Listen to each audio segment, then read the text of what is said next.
निखोज युवक को खोदुची रोबोट खोर्धा तापंग खनि में छात्र निखोज घटना 4 दिन हेब मिलूनी निखोज युवक पत्ता निखोज युवक को खोजापी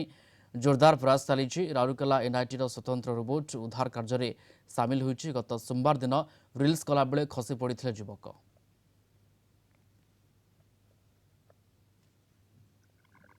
चारि दिन बीतला ओम प्रकाश को निखोज हबार खोर्धार तापंग बड़साणी यही स्थान में ही से निखोज होते जिते रिल्स करुले से समय जड़े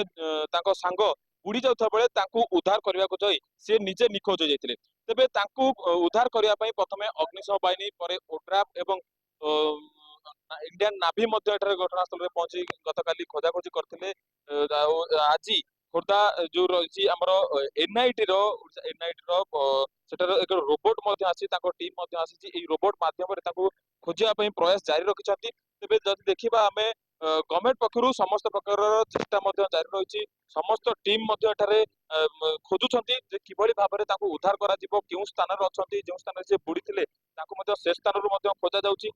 प्राण बले समस्त टीम चेष्टा जारी रखिंट उद्धार कार्य रोबोट कार्य जनरली अधिक एरिया अच्छी पानी भितर विजिबिलिटी भी बहुत भल ना जनरली पानी भितर विजिबिलिटी भल ना तो ओनली आम रोबोट रे कैमरा लगी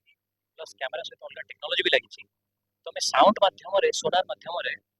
स्कैन करुचे ताकि आम बहुत कम टाइम रे अधिक एरिया अधिक जगह आम स्कैन कर परिबा तो पर्यंत जो स्पॉट रे डेथटा हेतला जो स्पॉट रे एक्सीडेंटटा हेतला से स्पॉट तीन चारटा एरिया पाखापाखि एरिया स्कैन करुचे कंप्लीट अनुसंधान सरी नहीं पैच रो बट साउंड माध्यम रोबोटा बुड़ी बुड़ी पूरा गभीर जाइला ये पाखापाखि गभीर सबको खबर पाइलु काली पूरा राउरकेला गोटे 370 किलोमीटर हम भाई ऑन रोड नॉन स्टॉप आम आसिलु आज कल राति पहुँचलु रेस्ट कलु आज सकाळे काम आरंभ है आमर आरंभ हो कम 9टा 9:30 हो जाता तो कह गले मात्र आम दीथर रोबोटा पकईचु आ 4टा पैच स्कैन करूँ तो आमको आम तो आज ही आरंभ कलु कामटा तो जारी अच्छी देखा जाओ निश्चित विभिन्न जगार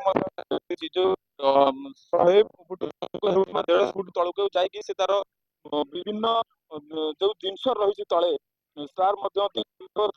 विकल्प चित्र देखा जदि देखा भितर को बर्तमान जाए केते समय लगुच केते समय से जनइब देखा बाकी अच्छी तेरे केते दिन मध्य जो टीम रही उद्धार कार्य उद्धार कर सर्वजनीन खोर्धारू प्रशांत कुमार साहू कलिंग टीवी।